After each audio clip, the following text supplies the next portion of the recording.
là party này xin lỗi bạn Kino party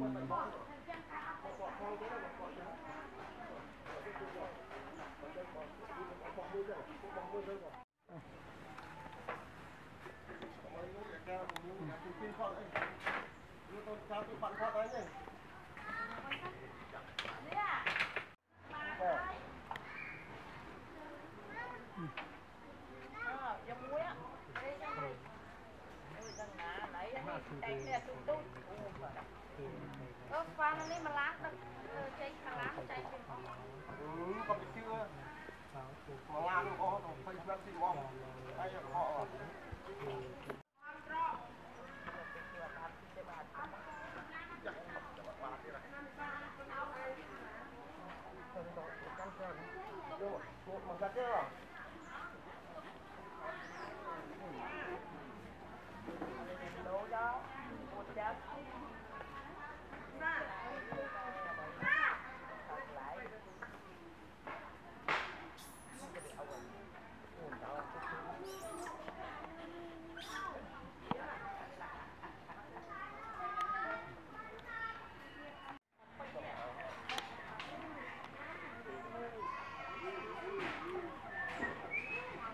cô phía vừa sắp này bài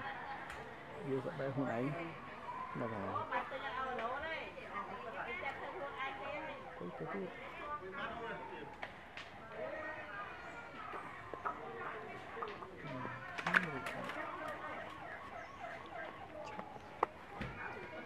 thôi sắp này hôm ấy ta sẽ phụ tích anh mặc qua thì chưa tới tao mơ thứ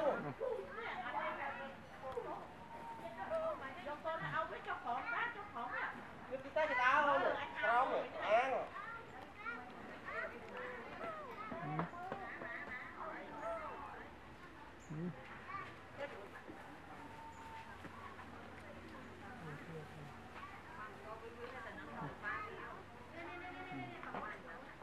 chặt bật chọp á đầy biến